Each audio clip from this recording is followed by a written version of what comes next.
nombre es Axel Barceló, Axel Arturo Barceló Azpeitia es mi nombre completo. Soy investigador del Instituto de Investigaciones Filosóficas de esta Universidad Nacional Autónoma de México. Llevo más de 20 años haciendo investigación en áreas cercanas a la lógica, el lenguaje, la ciencia, y actualmente estoy haciendo también dando clases aquí en la Facultad de Filosofía y Letras, mientras continúo con mi investigación. Saqué mi doctorado en la Universidad de Indiana en Bloomington, especializándome en lógica y filosofía de las matemáticas. Frente al contexto actual nacional e internacional, ¿cuál es el valor de la filosofía y por qué es relevante? La filosofía es una disciplina muy heterogénea. Es decir, lo que hacemos, la gente que hacemos filosofía, puede ser muy variado. Entonces, dependiendo del tipo de filosofía que hagas, va a ser su función dentro de nuestra sociedad, dentro de nuestra vida. Por ejemplo, el tipo de filosofía que yo más hago es filosofía muy pura, digamos, y muy teórica. Entonces, nuestro objetivo, lo que nosotros buscamos, el papel que juega este tipo de disciplina, es el que tiene casi cualquier otra disciplina teórica o científica, que es satisfacer nuestra curiosidad. Es decir, tenemos preguntas acerca de cómo está estructurada la realidad, cómo es posible que conozcamos, cómo funciona el lenguaje, y lo que tratamos de hacer nosotros es explicar eso, dar respuestas a esas preguntas que surgirían de cualquier curiosidad. En ese sentido, ese es nuestro papel. Pero yo también me gustaría pensar que la filosofía como actividad en un sentido más amplio también cumple otros papeles. Por ejemplo, el de mantener viva una cierta actitud crítica, ¿no? En cierto sentido, celebramos la actitud crítica y la profesionalizamos. Y eso yo creo que es muy valioso para mantener vivo, porque creo que es una parte esencial dentro de cualquier sociedad que por lo menos parte de su población mantenga viva una cierta actitud crítica. ¿A qué me refiero cuando hablo de actitud crítica? En primer lugar, como bien lo dice la palabra, es una actitud, es decir, una cierta disposición a vivir la vida y a pensar las cosas de una manera que no es útil todo el tiempo, porque más bien en la vida cotidiana uno no puede cuestionarse todo. Uno tiene que dar muchas cosas por sentado, confiar en los demás, no cuestionar ciertas cosas. Pero creo que sí es importante de vez en cuando detenernos a cuestionar cosas que damos por sentado. Las cosas más obvias son las que más vale la pena cuestionar. Cuando decimos que la filosofía celebra y profesionaliza la actitud crítica, a eso me refiero. O sea, la investigación que yo hago, por ejemplo, se basa en cuestionar cosas que nos parecerían tan obvias como el hecho de que nos comunicamos al hablar, ¿no? Uno diría, pues bueno, sí, eso es obvio. Pero la filosofía se pregunta, ¿realmente es obvio? ¿Realmente es cierto que nos comunicamos al hablar? ¿Por qué pensamos eso? ¿Habría otra manera de pensar lo que estamos haciendo? A lo mejor no nos comunicamos, a lo mejor eso es un mito. ¿De dónde salió ese mito? Y cosas por el estilo. Ese tipo de actitud crítica es la que está a la base del quehacer filosófico y que está a la base de muchas otras cosas que tienen un valor social muy importante. ¿Cómo le explicaría a una persona que está fuera del ámbito académico de la filosofía acerca de su importancia y beneficios? Cuando la gente habla de la importancia de, por ejemplo, la ciencia, muchas veces la gente no responde lo que realmente es importante en la ciencia, sino comúnmente se va a otras disciplinas como la ingeniería, ¿no? Entonces parecería que la física es importante porque existe la ingeniería, pero no, hay que distinguir la importancia de la ciencia de la importancia de la ingeniería. Entonces, cuando hablamos de la importancia de la ciencia, yo creo que su papel está más cercano también de la filosofía, en el sentido de que también surge de satisfacer ciertas curiosidades, ¿no? Es decir, nos interesa saber por qué brillan las estrellas y por eso existe la astronomía, de la misma manera que nos interesa saber cómo está estructurada la realidad y por eso existe la metafísica. En ese sentido, la importancia de la ciencia no es muy distinta de la importancia de la filosofía, aunque es cierto que en la imaginación de la gente son muy distintas, y eso es porque la relación entre cuestiones más prácticas y la ciencia es más obvia que entre cuestiones más prácticas y la filosofía, aunque no por eso la filosofía está desligada de cuestiones muy prácticas, ¿no? Dos ejemplos muy claros de cosas que han transformado nuestro día a día y que surgieron de la filosofía. Una es la computadora, ¿no? La computadora fue un descubrimiento filosófico, es decir, la filosofía descubrió lo que es la computación y descubrió las computadoras artificiales, que son las cosas con las que vivimos día a día en nuestro celular y cosas por el estilo. Esa es una aplicación muy práctica de ideas filosóficas.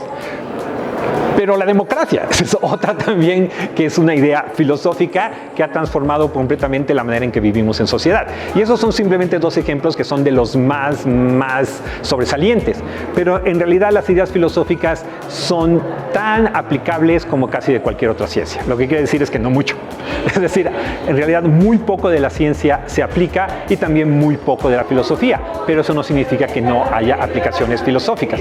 Por eso es que yo creo que cuando nosotros hablamos tanto de ciencia como de la filosofía y nos preguntamos por su importancia, debemos de ser muy cuidadosos de no caer en la trampa de pensar que toda importancia es instrumental, que toda importancia es importancia práctica o aplicada, o que va a resolver algún problema social o algún problema cotidiano, nos va a hacer la vida más cómoda.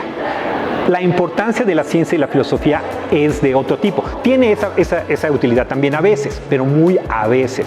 La importancia es de otro tipo. La importancia, repito, tiene que ver con nuestra sed de conocimiento, nuestra sed de entendimiento, nuestra sed de conocimiento de nosotros mismos, no solamente de la realidad externa, sino también de lo que somos, de lo que debemos pensar, de cómo debemos actuar, de qué es lo correcto. Esas preguntas que son muy profundas y que en muchos casos no son meramente preguntas que responden a una curiosidad inocente, sino que tienen que ver con cuestiones muy vitales, muy existenciales de quiénes somos y cómo debemos vivir en sociedad. Esas son las preguntas que le dan importancia a la filosofía, en tanto que, aunque a veces no la responde completamente, sí arroja luz acerca de por qué son tan complicadas y qué papel deben de jugar dentro de nuestras vidas. ¿Cuáles son los desafíos a los que se enfrenta la filosofía en el tema de la divulgación de las ciencias? Una cosa muy interesante de México, y lo que me da gusto de hacer filosofía en México, es que mucha gente sabe mucho de filosofía. La filosofía sí es algo que la gente encuentra de manera cotidiana. O sea, vas al puesto de periódicos y vas a encontrar libros de filosofía. Vas al bachillerato y tomas cursos de filosofía. Vas a la biblioteca y vas a encontrar libros de filosofía. La filosofía es muy cotidiana en México. Y eso es algo que muchos otros países no pueden decir. Y eso me da mucho gusto, pero al mismo tiempo también hace que la divulgación de la filosofía enfrente retos distintos. Porque no es que vayamos a enseñar a la gente qué es la filosofía. La mayoría de la gente ya ha tenido algún tipo de contacto con ella, aparte de que las preguntas que trata de responder la filosofía son preguntas que son muy intuitivas y que cualquiera puede entender fácilmente. Yo creo que en ese sentido el reto principal de la filosofía cuando trata de comunicarse a públicos de no especialistas es tratar de dar a entender por qué las respuestas que se den a esas preguntas no son simples. Las preguntas suenan muy sencillas, ¿no? Como ¿qué es lo que nos debemos los unos a los otros? ¿Quién soy yo? ¿Qué es lo que distingue a un ciudadano de un no ciudadano? ¿Por qué siquiera existe algo así como ciudadanía? ¿Por qué existen los estados? Las preguntas son muy fáciles de formular y muy sugerentes. Lo que es difícil es entender por qué las respuestas no son tan sencillas. Tratar de explicar por qué se requiere un trabajo tan sofisticado, tan sutil como el de cualquier otra disciplina científica o no científica. ¿Por qué esas preguntas, aunque sean tan fáciles de formular, no son fáciles de responder? Pero al mismo tiempo tampoco podemos caer en el pues quién sabe, que cada quien piense lo que quiere, hay que ponernos de acuerdo y simplemente convenir vivir en paz.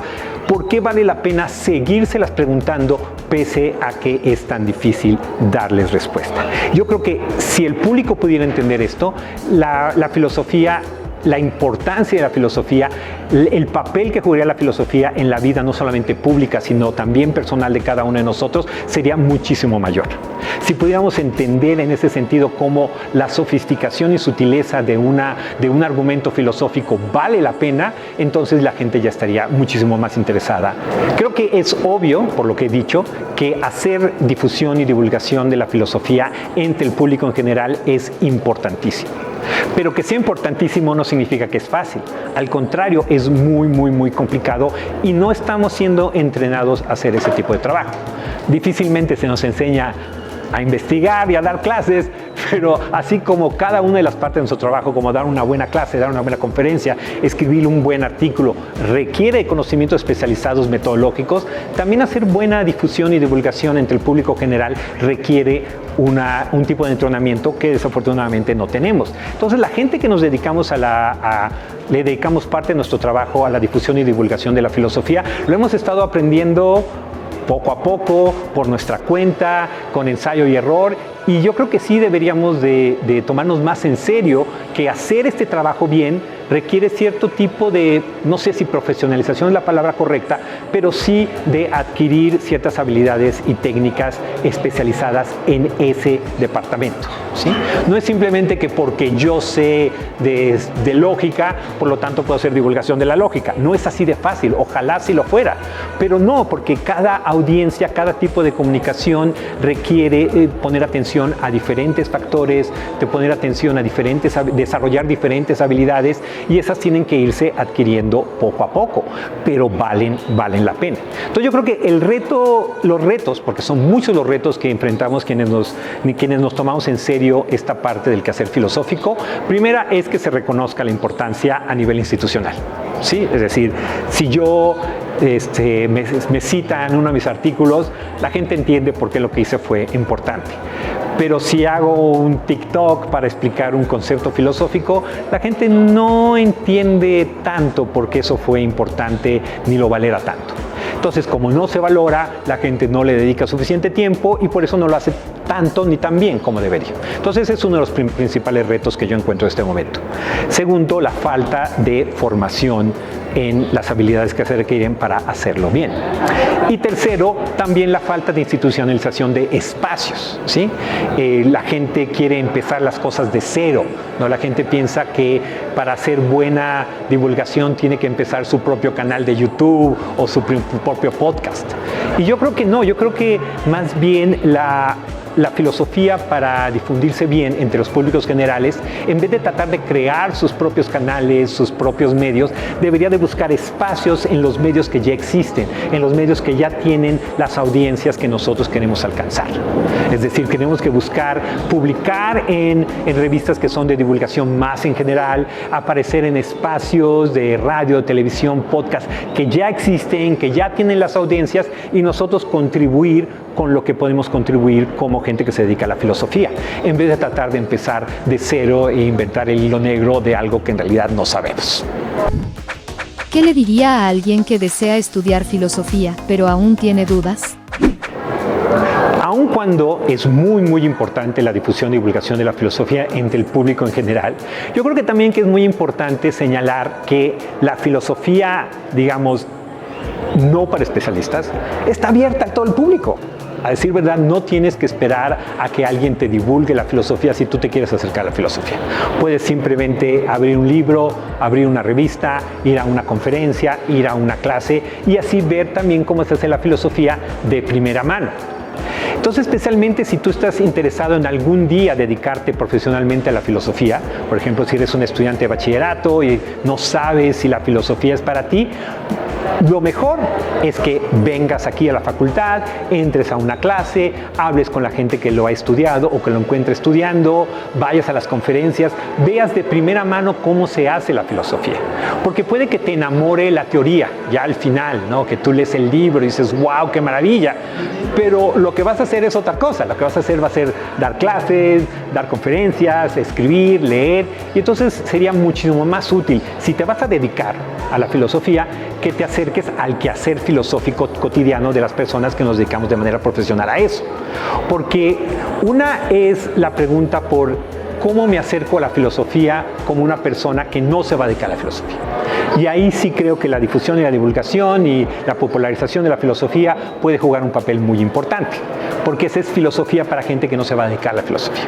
Pero si tú eres un estudiante y estás queriendo saber si te vas a dedicar, ahí no hay nada mejor que ir a darte una empapada de primera mano, aunque no entiendas completamente lo que está sucediendo, sí te vas a dar una cierta vibra de cómo se hacen las cosas, qué tipo de ambiente es, qué tipo de quehacer es, y eso es lo mejor que te va a decir qué es el tipo de quehacer que es el quehacer filosófico profesional, y tú puedes decidir si efectivamente es algo que tú quieres hacer o no de tu vida profesional.